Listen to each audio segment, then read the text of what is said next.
there, lovely souls. Thank you so much for joining me for How to Live a Spiritually Guided Life. Now, on this little episode, I wanted to talk to you about archangels and spiritual guides.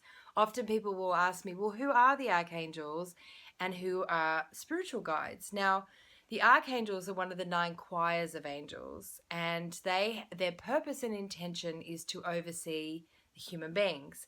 They also oversee the guardian angels. They are the closest angels to the earth plane, and they are available to work with everybody. So everybody can call on them for help. You don't just have to be, a practicing clairvoyant. They're available to everybody. The thing is that with archangels is that they're non-denominational, which means they're not aligned with any particular religion. They have been written about for eons in all of the great ancient and spiritual texts, and they are the messengers of God. This is what their intention is, to bring support and guidance. Now, in my book, I cover the 15 archangels, and each archangel has a primary area of interest that they support us with. So, for example, Archangel Michael, his primary role is to help us with banishing fear energy and to overcome our own fear, to be courageous. And he also supports us when we need spiritual protection, both spiritual and physical protection, but he also helps us with our life purpose. He also helps us emotionally with anxiety, depression, and fear.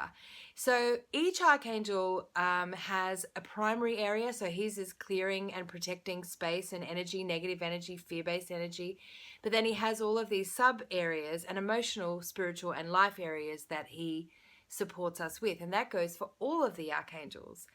And they are very practical and they are very loving. And you know when the archangels are communing with you because you can feel a great sense of love and joy.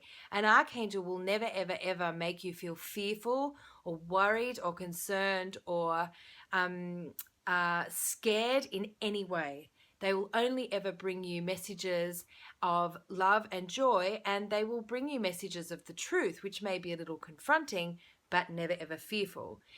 And so just as we tune in to, tune in and interconnect with people on the physical plane, we have on the physical plane some savoury and unsavoury characters that we would choose not to be around. The same thing happens with the spiritual plane. There are savoury and unsavoury characters. So your archangels are your most high vibrating of all the highest vibrations. They are celestial and they have never had a human experience.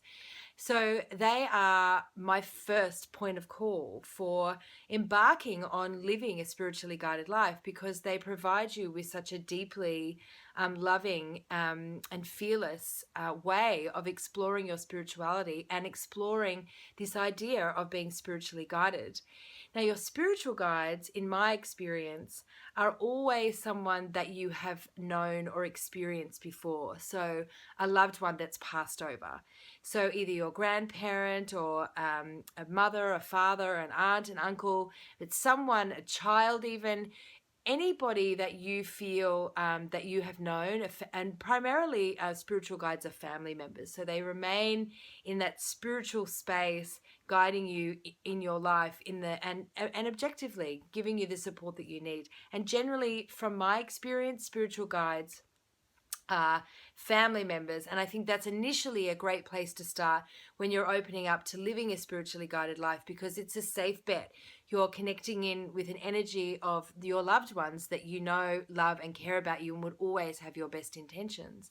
There is also the opportunity to tap into a number of other spiritual guides, but I think primarily when you're starting out living a spiritually guided life, that the archangels and your spiritual guides who are connected with your family, passed over loved ones, are the best and safest bet, because the earth plane and the spiritual plane all around us, there just are savoury and unsavoury characters, and we need to be mindful of that. So the archangels will only come if you call on them. They are very polite, and they will never interfere in the law of free will, where you're here to create a life that you want. So please, I encourage you, if you would like to start working with the archangels, call on them. You don't have to do anything in particular. You can just say it in your mind. You can say it while you're driving. Angels, please be with me now. You can sit up in bed and pray. There really is no right or wrong way, but it is important that if you wish to call on your spiritual guides, either your family member or your archangels, that you do ask them to come to you. This gives them spiritual permission to step in and support you with living a spiritually guided life. Have a beautiful week. Thank you so much. And please send me through any questions you have. I'm absolutely loving being with you every week. Namaste. Mwah.